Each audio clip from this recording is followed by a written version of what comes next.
So hello and welcome back everyone to this now beautiful wonderful सा video. आज के video में हम लोग स्टार्ट करने जा रहे हैं एक नया chapter from SBIL part A, that is chapter 4 startup and it's registration. ये चैप्टर आपके करियर के one of the most important chapter हो सकता है। आपको बहुत इन डेप्थ समझना है इस चैप्टर को, because you being a company secretary you have a edge in this area. Why? I will show you why. उससे पहले आपको समझना है कि स्टार्टअप, सबसे पहले हम लोग क्या समझेंगे कि स्टार्टअप जो है ये इतना बड़ा क्यों है and what are the changes did startup bring in India specially. सबसे पहले वो समझेंगे।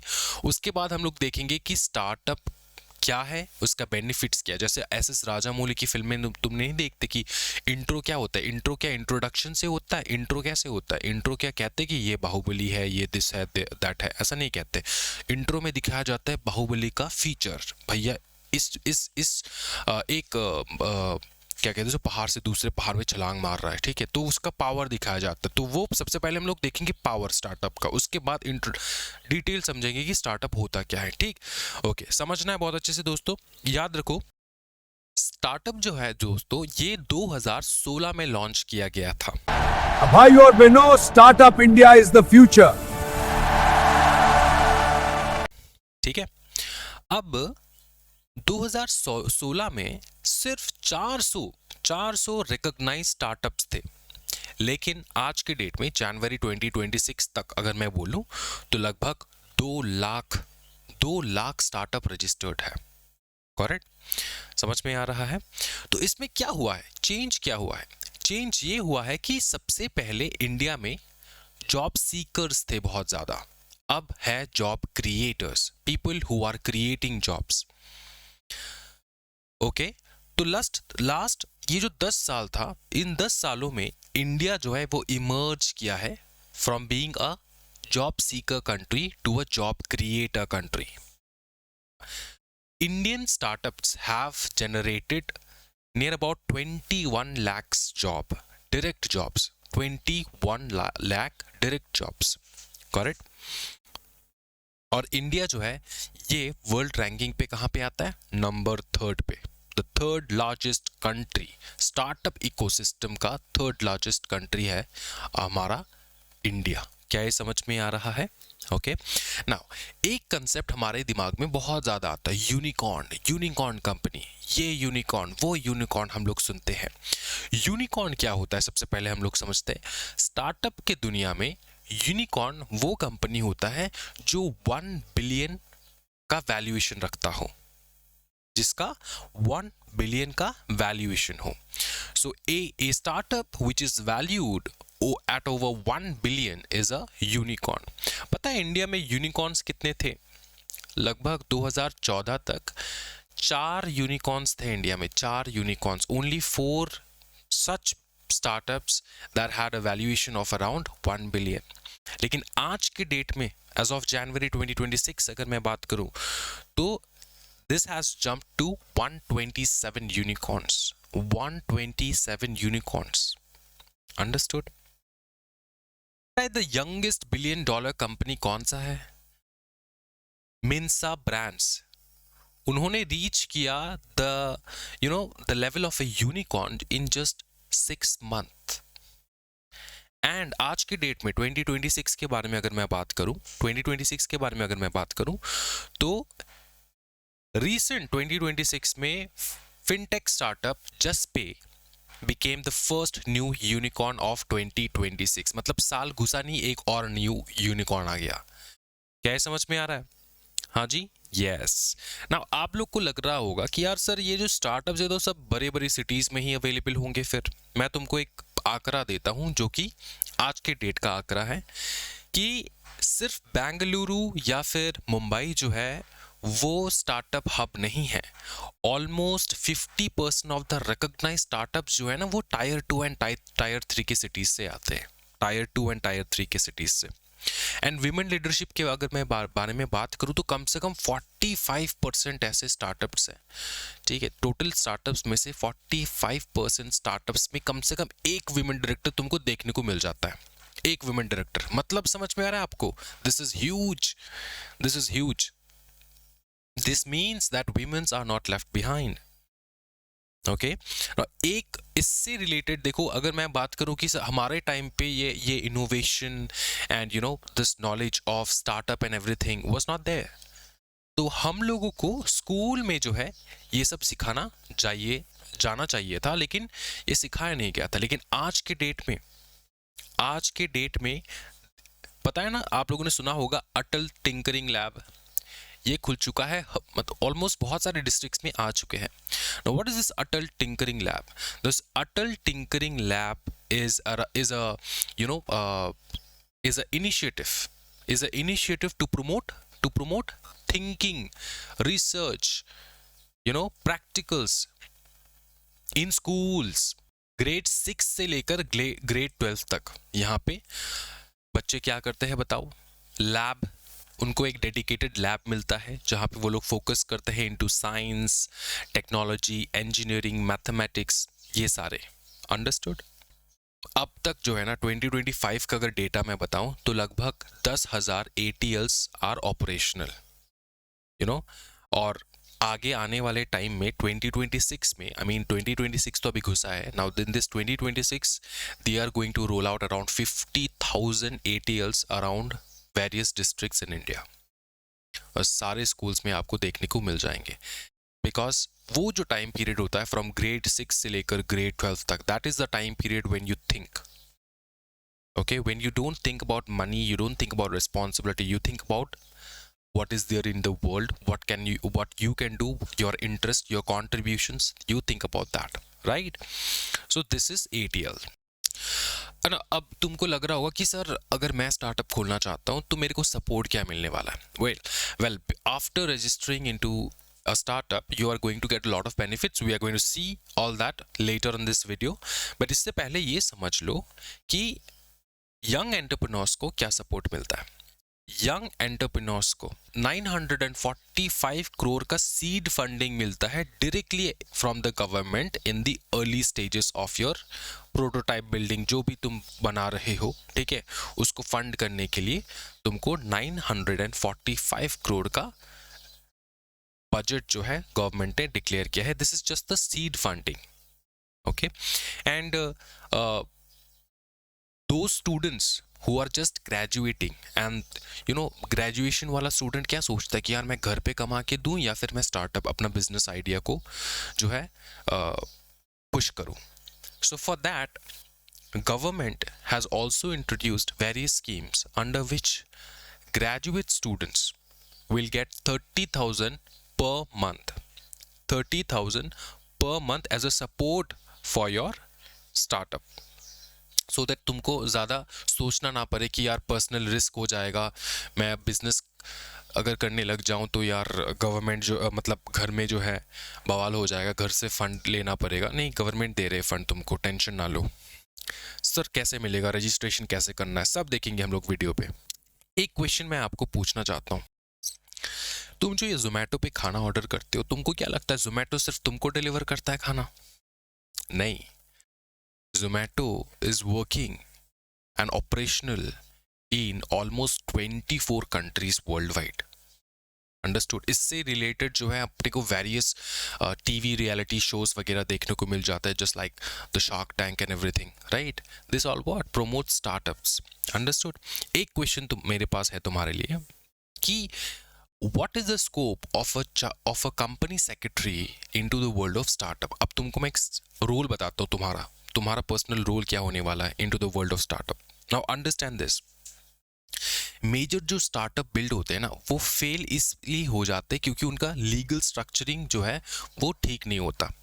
समझो एक चीज, अगर तुम्हारे लीगल डॉक्यूमेंट्स प्रॉपर नहीं है, legally you are not protected properly, कोई भी इन्वेस्टर तुम्हारे स्टार्टअप पे इन्वेस्ट करने से पहले 100 बार सोचेगा। फंड जो है एक्यूमुलेट करना दिक्कत हो जाएगा तुम्हारे लिए।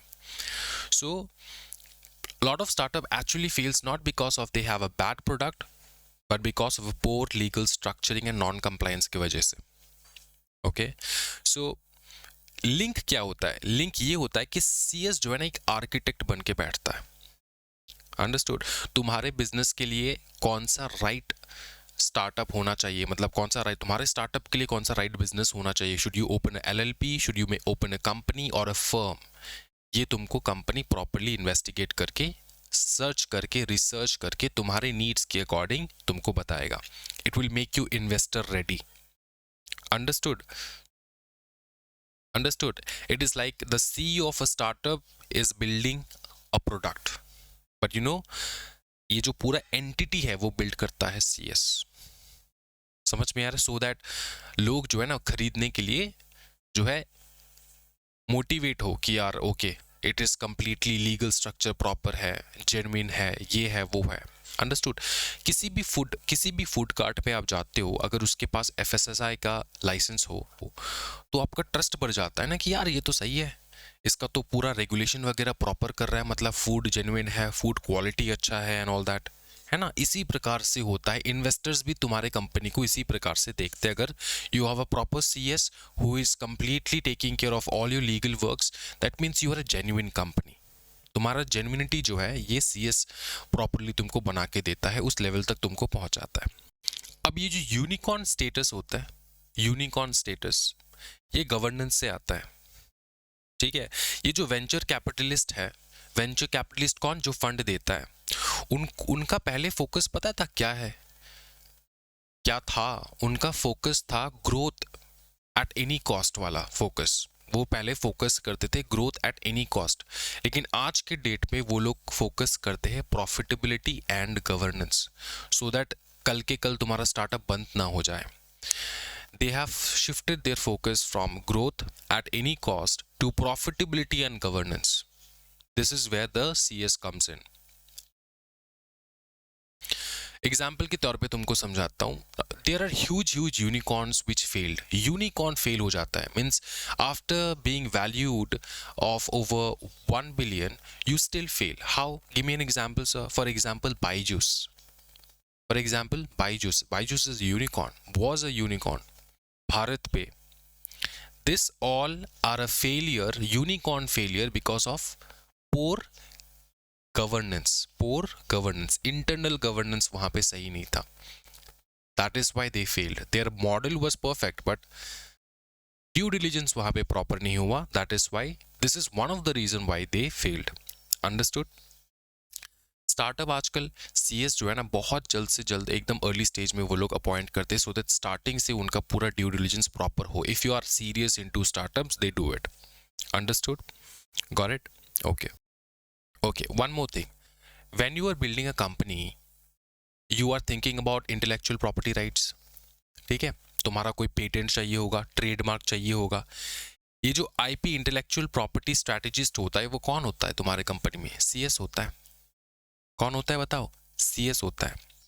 अभी CS जो है ये IP एक्सपर्ट का काम करता है तुम्हारे लिए, सो दैट तुम्हारा जो सीक्रेट सॉस है अगर मैं कहूँ, क्योंकि ये जो तुम प्रोटेक्ट करते रखते हो ना तुम्हारा जो भी तुमने क्रिएट किया है, इसलिए मैंने कहा है सीक्रेट सॉस, क्योंकि तुम बताते हो आजकल फूड ब्लॉगर को नहीं देखते, ये क्या आपने डाला है, सीक्रेट मसाला. तो ये प्रोटेक्ट करके रखते हैं अपने मसाला को. इसी प्रकार से IP तुमको प्रोटेक्ट करने देता है तुम्हारे खुद के प्रोडक्ट को प्रॉपरली. ओके, तो इस सीक्रेट सॉस को सीक्रेट रखने में मदद करता है CS. क्या ये समझ में आ रहा है? और देखा जाए तो in overall CS is multitasker.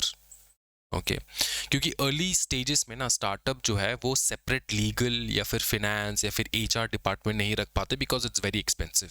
Okay, CS जब आ जाता है एक स्टार्टअप में, it starts wearing different hats for different purposes.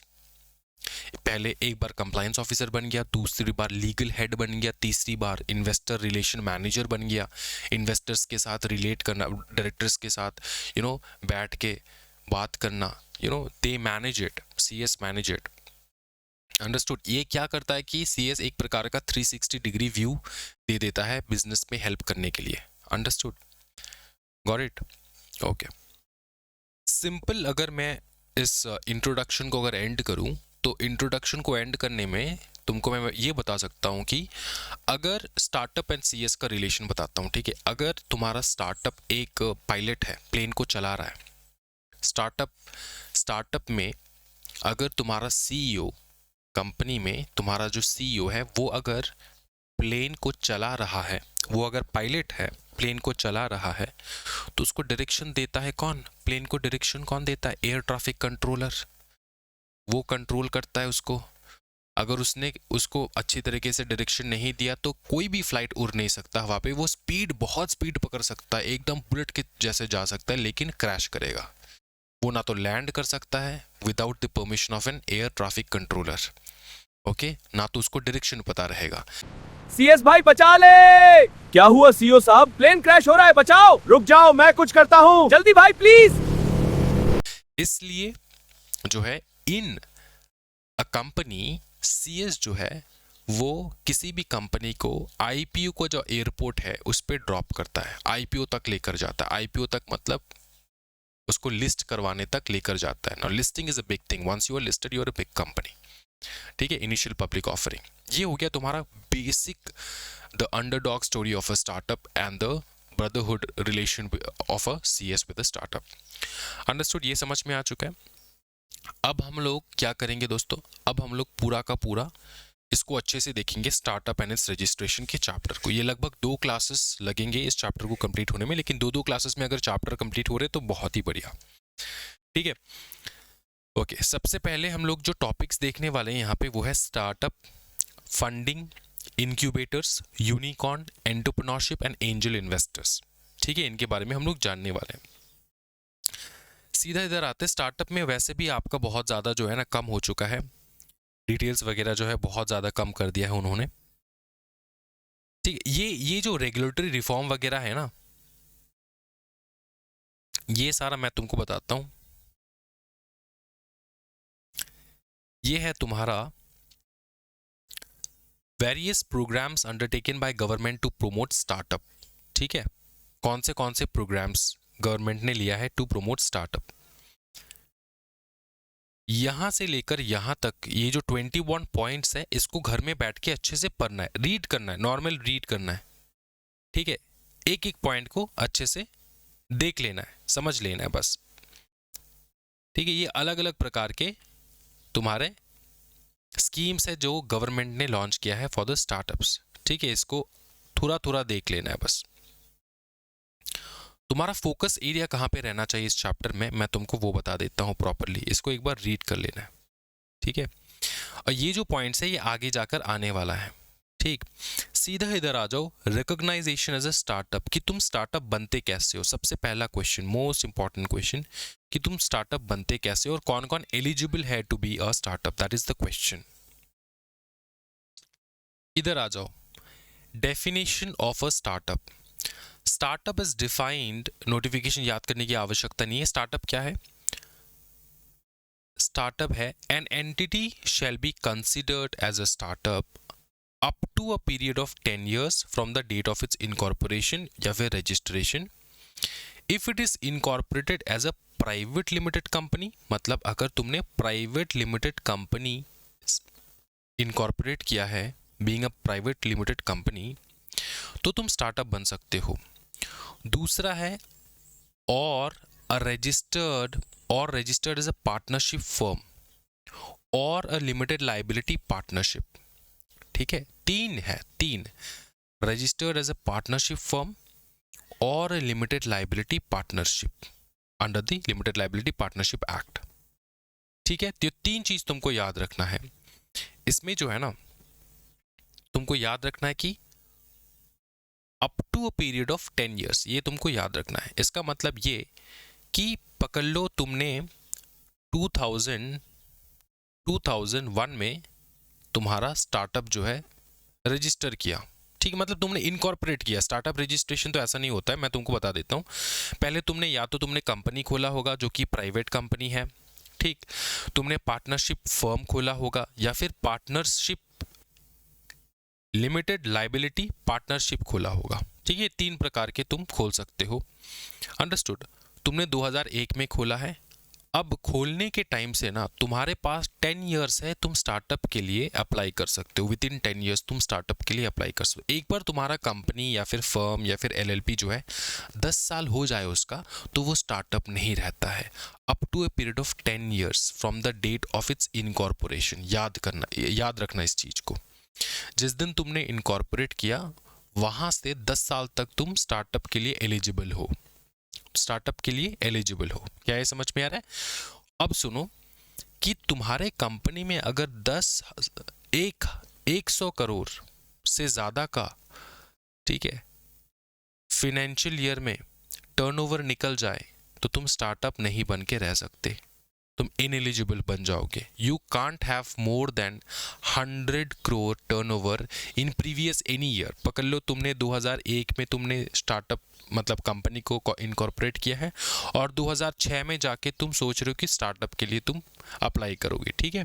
तो 2001 से लेकर जो 2006 का टाइम पीरियड था, इस पीरियड में अगर पिछले किसी भी ईयर में तुमने 100 करोड़ का टर्नओवर पार कर दिया है ना, टर्नओवर पार कर दिया है, तुम्हारे कंपनी में इतना का टर्नओवर हो चुका है, तो तुम स्टार्टअप के लिए एलिजिबल नहीं हो, तुम बड़े कंपनी हो। क्या ये समझ में आ रहा है? हाँ जी। और वो कंपनीज, केवल वो companies whose working towards innovation, department और डेवलपमेंट और इम्प्रूवमेंट ऑफ प्रोडक्ट और प्रोसेसेस और सर्विसेज, और if it is a scalable business model with a high potential of employment generation और वेल्थ क्रिएशन, ये सब स्टार्टअप है। अब तुमको मैं एक चीज बताता हूँ, सब लोग हंसते हैं जब ये जेप्टो वगैरह जो है, फूड डिलीवरिंग ऐप जो है, ठीक है, फूड डिलीवरिंग ऐप जो है, फिर और क्या है, स्विगी, ये सारे जब अपने आप को स्टार्टअप कहलाते हैं, ठीक है, स्टार्टअप कहलाते हैं, तो बहुत सारे लोग कहते हैं यार स्टार्टअप कैसा, फूड डिलीवरी का काम कर रहे हो, किस बात का स्टार्टअप, है ना। तो स्टार्टअप के डेफिनेशन में ही है कि अगर आपके बिजनेस में high potential of employment generation हो और wealth creation, high potential of employment generation. पूरे इंडिया में जोमेटो काम करता है लगभग 24 कंट्रीज में। एम्प्लॉयमेंट जनरेशन सोच रहे हो कितना ज्यादा है इसका? हाँ जी, बहुत ज़्यादा एम्प्लॉय, बहुत ही ज़्यादा एम्प्लॉयमेंट जनरेशन। तो इतना ज़्यादा अगर तुम्हारा एम्प्लॉयमेंट जनरेशन हो रहा हो तो you are eligible for registering your self as a startup. ये कोई रोक नहीं सकता तुमको। क्या ये समझ में आ रहा है? तो ऐसा जो ये जेप्टो वाला जो है, ये भी अपने आप को स्टार्टअप कहला सकता है, स्विगी वाला भी। क्यों? क्योंकि एम्प्लॉयमेंट जनरेशन हो रहा है यहाँ पे। सिर्फ इनोवेशन स्टार्टअप पे नहीं आता, एम्प्लॉयमेंट जनरेशन भी आता है। High scalable, high potential employment generation हो रहा हो तो यू आर अ स्टार्टअप। क्या ये समझ में आ रहा है? हाँ जी बताओ। पीयूष गोयल के साथ जो है जेप्टो का थोड़ा अनबन हो चुका था, याद आ रहा है कुछ? हाँ, वो इसी कारण था। ठीक है, ओके। क्या ये समझ में आ रहा है कि स्टार्टअप कौन बन सकते हैं? कंपनीज पर्सपेक्टिव से हो चुका है। अब हम लोग देखेंगे यहाँ पे, सीधा इधर आ जाओ। Recognisation is a startup. तुमको एज अ स्टार्टअप अगर रिकॉग्नाइज करना है, तुमने कल ही कंपनी को खोला है, इनकॉर्पोरेट किया है, या फिर फर्म या फिर एलएलपी को इनकॉर्पोरेट किया है, तो तुमको पोर्टल में जाना होगा, डीपीआईआईटी के पोर्टल में जाना होगा। सर डीपीआईआईटी मतलब? डीपीआईआईटी मतलब department for promotion of industry and internal trade. ये आता है under the ministry of commerce and industry, government of India. क्या ये समझ में आ रहा है? यहाँ पे जाके तुमको रजिस्ट्रेशन करना होता है। A startup shall make an online application over the mobile app or portal set by DPIIT। Mobile application है स्टार्टअप का, वो भी बहुत ज़्यादा इजी प्रोसीजर है उसका। ठीक है। The application shall be accompanied by, तुमको डॉक्यूमेंट्स क्या चाहिए? Copy of certificate of incorporation और registration as the case may be, and a write up about the nature of the business. तुम्हारा बिजनेस किस नेचर का है, highlighting how it is working towards innovation, development और improvement of products और process और services, और it's scalable in terms of employment generation और wealth creation. तो तुमको बताना है कि तुम्हारा बिजनेस किस प्रकार से स्टार्टअप के डेफिनेशन को जस्टिफाई कर रहा है। ठीक है, समझ में आ रहा है? अब डीपीआईआईटी क्या करेगा? द डीपीआईआईटी में after calling for such documents तुमसे मंगाएगा और देखेगा, और इन्फॉर्मेशन मेकिंग सच इंक्वायरी करने के बाद as a deem fit recognise कर देगा द एलिजिबल एंटिटी को एज अ स्टार्टअप, और रिजेक्ट कर देगा एप्लीकेशन बाय प्रोवाइडिंग रीजंस। या तो एक्सेप्ट करेगा या तो रिजेक्ट करेगा। रिजेक्ट करने से रीजंस बताएगा कि इस कारणवश हम लोग रिजेक्ट कर रहे हैं। ठीक है, क्या ये समझ में आ रहा है? हाँ जी, ओके। बहुत सारे बेनिफिट्स है यहाँ पे ना। थोड़ा छार खार हो रहा है। छार खार का मतलब होता है कि कुछ यहाँ पे लिखा है, कुछ वहाँ पे लिखा है, तो मैं तुमको सब अच्छे से बता दूंगा, टेंशन नहीं लेना है। हमारा जो मटेरियल है ना दोस्तों, वो मटेरियल काफ़ी अच्छा नहीं है, बहुत ही बेकार बनाया है आईसीएसआई ने स्टार्टअप का चैप्टर को। ठीक है, तो मैं कुछ पॉइंट्स लिखा दूंगा, उसको बहुत अच्छे से समझना है। ठीक है, एलिजिबिलिटी तेरे को पता चल चुका है, कोई दिक्कत वाली बात नहीं। एलिजिबिलिटी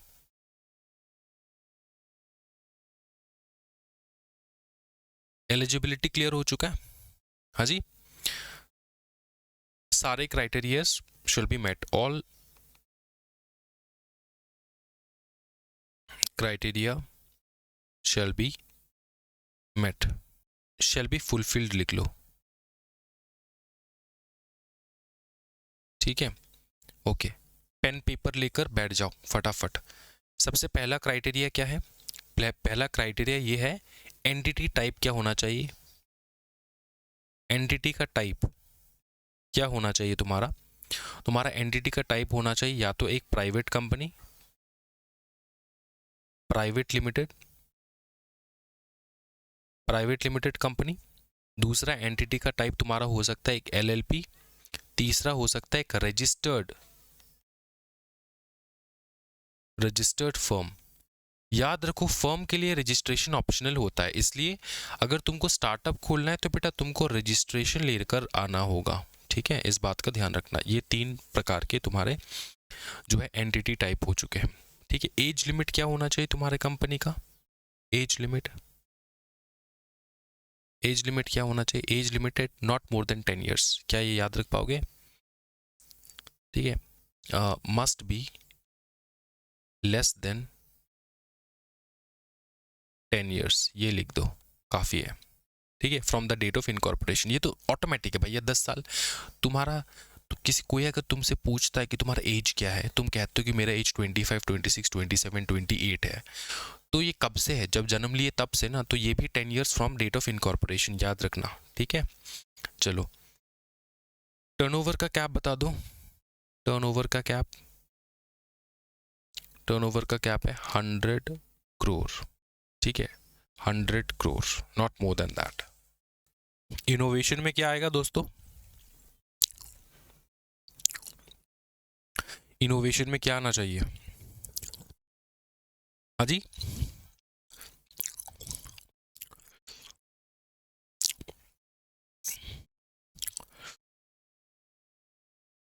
इनोवेशन छोड़ो, इसको ना एक काम करते हैं हम लोग।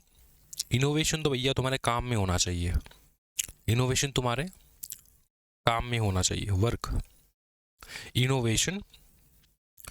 ठीक है, डेवलपमेंट, इनोवेशन, डेवलपमेंट, इंप्रूवमेंट,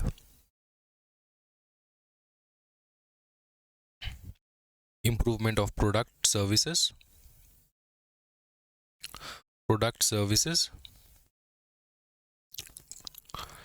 ठीक है, और have a scalable business, have a scalable business model with, बताओ क्या जेप्टो वाला क्या करता है? With high employment generation. ठीक, क्या ये समझ में आ रहा है? और एक चीज आ सकता है, और वेल्थ क्रिएशन, वेल्थ क्रिएशन करने के टुवर्ड्स में तुम्हारा बिजनेस है। एक मना भी है, एक डिस्क्लेमर है।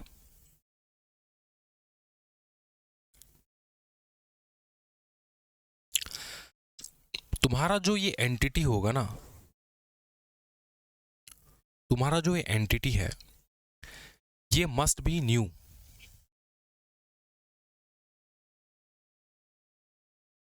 समझ में आ रहा है? मस्ट बी न्यू, ये मस्ट बी न्यू। किसी भी ओल्ड एंटिटी को तुम स्प्लिट कर दो। ठीक है, स्प्लिट करना 2 भाग में हो चुका है, या फिर रिकंस्ट्रक्शन करो। ठीक है, क्या करो बताओ? रिकंस्ट्रक्शन करो एग्जिस्टिंग बिजनेस का। ठीक है, समझ में आ रहा है? कोई भी ओल्ड एंटिटी मतलब एग्जिस्टिंग बिजनेस, जो बिजनेस एग्जिस्ट कर रहा है वो है ओल्ड एंटिटी। ठीक, ये जो ओल्ड एंटिटी है उसको स्प्लिट कर दो या फिर उसका रिकंस्ट्रक्शन कर दो, ये सब करके तुम एक नया एंटिटी बना लो, तो ये इनएलिजिबल है। याद रखना, पुराने बिजनेस को तोड़ फोड़ के नया बिजनेस कर लेना, उसके बाद आप अप्लाई कर दो फॉर स्टार्टअप, ये पॉसिबल नहीं है। एकदम नया कंपनी होना चाहिए। क्या ये समझ में आ रहा है? क्या ये समझ में आ रहा है? रजिस्ट्रेशन प्रोसेस मैं तुमको यहाँ पे बता देता हूँ, ठीक है? मज़ा आ जाएगा तुमको करके। यहाँ से देखो, रजिस्ट्रेशन का प्रोसेस देख लो अच्छे से। सबसे पहला क्या होगा? स्टेप 1 क्या करोगे? इनकॉर्पोरेट करोगे अपने आप को, इनकॉर्पोरेशन। अब इनकॉर्पोरेट करोगे या तो तुम अपने आप को एक प्राइवेट लिमिटेड के जैसा इनकॉर्पोरेट करोगे, एक एलएलपी, या फिर एक पार्टनरशिप फर्म में तुम रजिस्टर करोगे। Incorporation and registration, partnership firm जो है ये रजिस्टर होता है, एंड इनकॉर्पोरेशन होता है तुम्हारा एलएलपी एंड प्राइवेट लिमिटेड वगैरह का। क्या ये समझ में आ रहा है? बताओ, फटाफट बताओ। ठीक, चलो दूसरा देखो। दूसरा है स्टार्टअप इंडिया पोर्टल में जाके अपना अकाउंट बनाओ। कहाँ पे? स्टार्टअप इंडिया अकाउंट बनाओ। ठीक, उसके बाद अकाउंट बनाए पोर्टल पे जाके, स्टार्टअप पोर्टल, नॉर्मल अकाउंट, ये अकाउंट है, अकाउंट मतलब रजिस्ट्रेशन करना नहीं। अब तुम करोगे रजिस्ट्रेशन, DPIIT, ठीक है? रिकॉग्नाइजेशन एप्लीकेशन भेजो।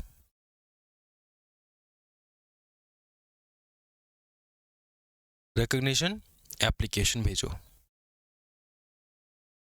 क्योंकि यही अगर ये अगर रिकॉग्नाइज करेगा तुमको, तभी जाके तुम बन पाओगे। क्या बताओ, क्या बन पाओगे? हाँ जी, स्टार्टअप। समझ में आ रहा है? समझ में आ रहा है? ये थर्ड स्टेप हो गया। फोर्थ स्टेप में आ जाओ। फोर्थ स्टेप में क्या करोगे? डॉक्यूमेंट्स को अपलोड करोगे, डॉक्यूमेंट्स को अपलोड करोगे, एंड फिफ्थ स्टेप में सर्टिफिकेट मिलेगा तुमको। ठीक है, फिफ्थ स्टेप पे क्या मिलेगा दोस्तों? सर्टिफिकेट। ठीक है, ये देखेंगे अगर आपके इंस्टीट्यूट के मटेरियल में और डिटेल्ड है तो थोड़ा और ऐड कर लेंगे, लेकिन बेसिक स्टेप यही है। एग्जामिनेशन में ये भी लिख कर आ जाओगे प्रॉपर एक्सप्लेनेशन के साथ, तो तुम्हारा आराम से हो जाएगा, कोई टेंशन वाली बात नहीं है। क्या है, समझ में आ रहा है दोस्तों? बताओ फटाफट। ठीक है, अच्छा, फिर और एक चीज़ मैं तुमको बताना चाहता हूँ यहाँ पे।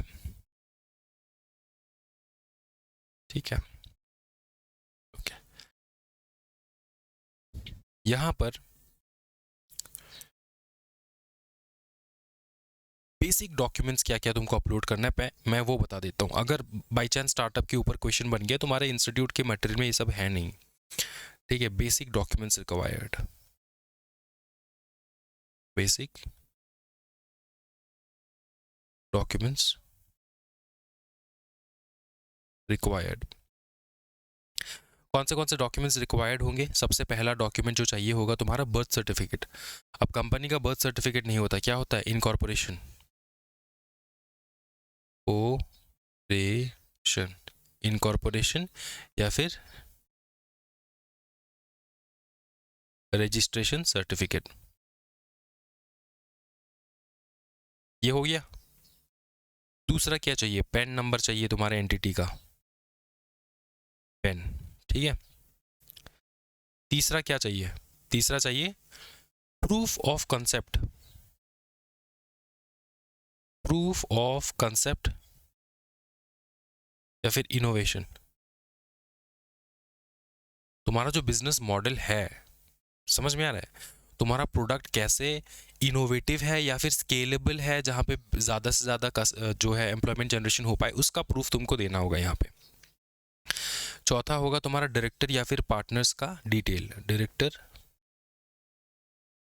Partner detail. ठीक है, मतलब उसका नाम चाहिए, डिटेल में क्या आता है, name address contact, name address contact, ये आ जाएंगे। ठीक, पांचवा है तुम्हारे वेबसाइट का या फिर एप्लीकेशन का लिंक, ठीक है, जो अपने बिजनेस, तुम्हारे बिजनेस को वैलिडेट करता है, वेबसाइट या फिर अगर ऐप वगैरह है तुम्हारा, ऐप का लिंक, वैलिडेटिंग योर बिजनेस। समझे? हाँ जी। अब मैं तुमको ये काफ़ी है, ये 5 पॉइंट मैंने आपको बता दिया है, ठीक है, ये बेसिक है पूरा, यही चाहिए होता है बेसिकली। अब हम लोग जो करेंगे वो है तुम्हारा benefits of recognised startup. What are the benefits of recognised startup? ठीक है, बेनिफिट्स फॉर रिकॉग्नाइज्ड स्टार्टअप। अच्छा, ये अपने मन से लिखना है एक बार, ठीक है, बताओ क्या हो सकता है, पहला पॉइंट बता दो फटाफट। हाँ जी, पहला पॉइंट बता दो, अगर किसी को कुछ भी पता है तो पहला पॉइंट बता दो। बेनिफिट क्या है? इजी एंट्री, इजी एग्जिट, आना भी इजी है, जाना भी इजी है। ठीक, दूसरा, अब तुम्हारा टेक्निकल चीज़ें मैं तुमको बताना चाहता हूँ, ठीक है, तुमको मिलता है income tax holiday, income tax holiday, income tax तुमको हॉलीडे मिलता है for 3 years, 3 consecutive years, consecutive years। इसका मतलब जिस दिन तुमने स्टार्टअप रजिस्टर किया वहां से 3 साल तुमको टैक्स नहीं पेमेंट करना है। ठीक है, समझ में आ रहा है? हाँ जी, 10 साल तुम बन के रह सकते हो एज ए स्टार्टअप, उसमें से 3 साल तुमको टैक्स का बेनिफिट। ठीक है, इसमें सेक्शन भी लिख लो,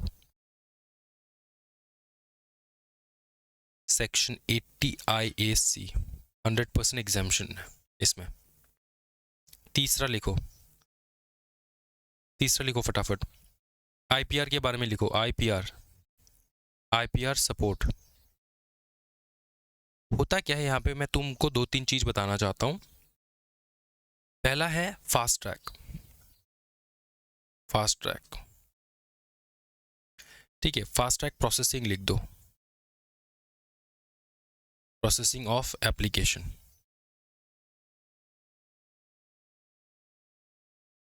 fast track processing of application, इसका मतलब ये होता है दोस्तों कि तुम्हारा जैसे ही डॉक्यूमेंट उनको मिला, बाकी सबको गोली मार के सबसे पहले तुमको तुम्हारा जो डॉक्यूमेंट है उसको फुलफिल करने का वो लोग चेष्टा करेंगे। ठीक है, मतलब तुमको फर्स्ट प्रायोरिटी बेसिस पे रखेंगे वो लोग।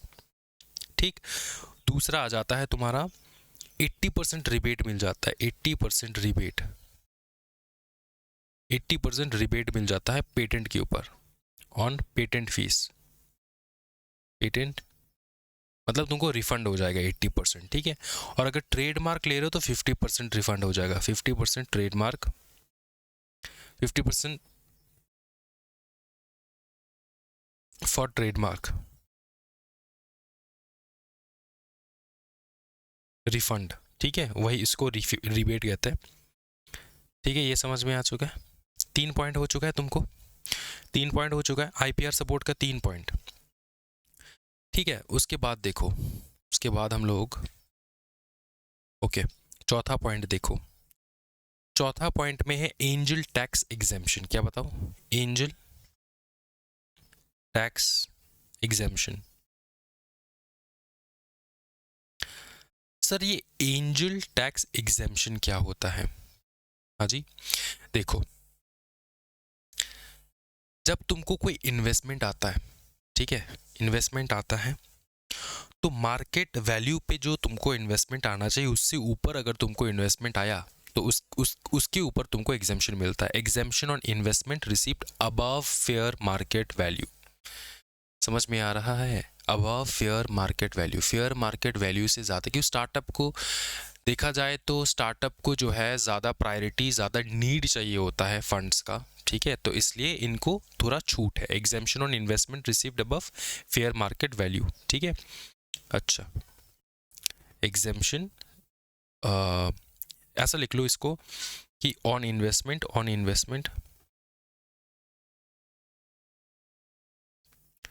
Received above fair market value. ठीक है दोस्तों, पांचवा पॉइंट लिख लो फटाफट। पांचवा पॉइंट बहुत इंपॉर्टेंट पॉइंट है, कंप्लायंस का हॉलीडे। क्या बताओ? Compliance holiday. एक है टैक्स हॉलीडे, दूसरा है compliance holiday. Compliance holiday, compliance holiday, ठीक है। क्या होता है कि जब तुम्हारा पकड़ लो बिजनेस में 18 से ऊपर लोग काम कर रहे हैं तो लेबर लॉ वैसे भी तुम्हारे ऊपर अट्रैक्ट हो जाता है। तो बहुत सारे सर्टिफिकेशन करना होता है, बहुत सारे लोग आते हैं, इंस्पेक्ट करते हैं, ये वो हना तेना, बहुत ज़्यादा जो है तुम्हारे ऊपर कंप्लायंस लग जाता है। लेकिन इसको स्टार्टअप को कहा गया है कि सेल्फ सर्टिफाई कर लो अपने आप को। क्या कर लो? सेल्फ सर्टिफाई अलाउड है। सेल्फ सर्टिफाई, अपने आप को तुम खुद सर्टिफाई कर लो, ठीक है। समझ में आ रहा है? ये किस लिए है? 6 लेबर लॉ के ऊपर लगता है। अब लेबर लॉ चेंज हो चुका है, जैसे लेबर लॉ चेंज हो चुका है ये नियम भी चेंज होंगे। जब चेंज होगा तब मैं सिखा दूंगा, अब तो तुम्हारे ऊपर एप्लीकेबल नहीं है तो टेंशन मत लो। वो आया भी नहीं है कि स्टार्टअप के ऊपर कौन सा एग्जामिशन, कौन सा चीज़ जो है तुम सेल्फ सर्टिफाई कर सकते हो। तो इसको रिलैक्स करके जो मैं करा रहा हूँ बस उसी के ऊपर ध्यान रखना है, ठीक है। 3 इन्वायरमेंटल लॉज के ऊपर भी तुमको एग्जामिशन है। 3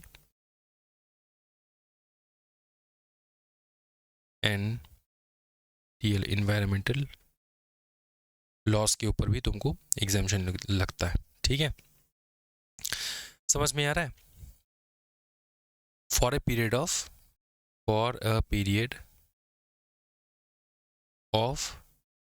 5 ईयर्स, याद रखना, इसलिए मैंने 5 को भरा रखा है।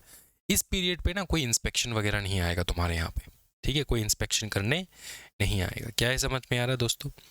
छठवां पॉइंट देख लो दोस्तों हमारा, पब्लिक प्रोक्योरमेंट। क्या बताओ? Public procurement.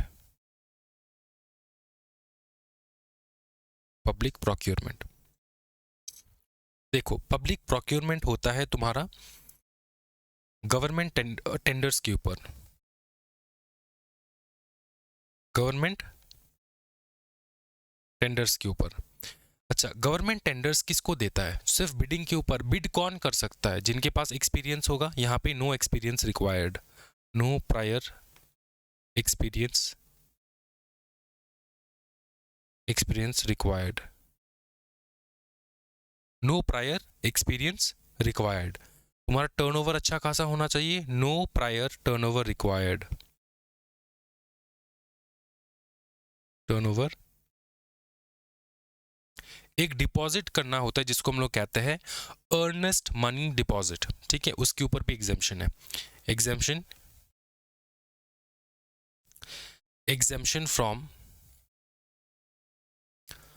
Exemption from earnest money deposit, ठीक है।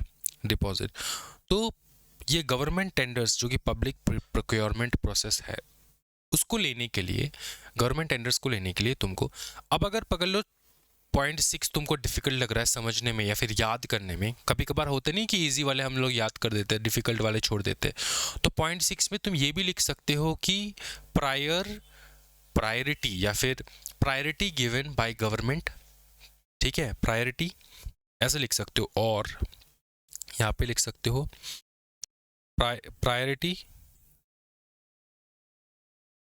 To procure government tenders. इसका मतलब, सिंपल मतलब ये होता है कि गवर्नमेंट टेंडर्स जो निकालता है ना वो बहुत बहुत बड़े बड़े कॉन्ट्रैक्टर्स को देते हैं, लेकिन स्टार्टअप्स को दिया जाता है। स्टार्टअप्स को गवर्नमेंट की तरफ से बहुत ज़्यादा टेंडर दिया जाता है। क्या ये समझ में आ रहा है? हाँ जी, ये नेसेसरी पॉइंट्स है जो तुमको पहले क्लास के लिए हम लोग करेंगे। इसके बाद मैं एक काम करूँगा, जो तुम्हारे इंस्टीट्यूट का मटेरियल थोड़ा चेंज हुआ है, चेंज इन द सेंस कि बहुत सारे कंसेप्ट यहाँ से मिट चुका है, ठीक है, अभी है नहीं, तो इसमें जो है मैं मार्किंग करवा के नेक्स्ट क्लास इसको कंप्लीट करवा दूंगा। क्या ये समझ में आ रहा है? क्योंकि बहुत ज़्यादा ना, बहुत थोड़ा इधर लिखा है, थोड़ा उधर लिखा है, अगर चाहिए तो मैं इसका नोट्स, प्रॉपर नोट्स बना के आपको करवा दूंगा नेक्स्ट क्लास में, ठीक है। यहाँ पे मैंने ध्यान दिया है कि ये चेंज हो चुका है, ये लेटेस्ट मटेरियल है फ्रॉम योर ICSI का वेबसाइट, तो हम इसको मार्किंग में पहले से करवा रखूँगा। उसके बाद मैं जब कराऊँगा तुमको चैप्टर, तो वहाँ से मैं तुमको दिखा दूंगा कि क्या क्या करना है, क्या क्या तुम स्किप कर सकते हो, कैसे कैसे करना है, किस प्रोसीजर से करना है। तो और एक क्लास के साथ ये चैप्टर कंप्लीट हो जाएगा। आई होप कि तुमको मज़ा आया है स्टार्टअप करके और तुमको बहुत कुछ सीखने को भी मिला है स्टार्टअप में, ठीक है। Basically examination point of view से ये जो मैंने तुमको लिखा दिया है ना, यही आता है एग्जामिनेशन में। ये 2 पन्ने अगर तुमने बहुत अच्छे से पढ़ लिया तो एग्जामिनेशन के लिए, तुम स्टार्टअप के लिए तुम 60% रेडी हो, 60% पूरा रेडी हो, तुम स्टार्टअप कंप्लीट हो चुका है तुम्हारा। क्या ये समझ में आ रहा है? तो आज की वीडियो में इतना ही रखेंगे दोस्तों। Thank you so much everyone, happy learning guys, bye bye, take care, जय हिंद। ज़रूर लाइक करो एंड कमेंट ड्रॉप करो, अपनी अटेंडेंस को ज़रूर ड्रॉप करना है। Bye bye.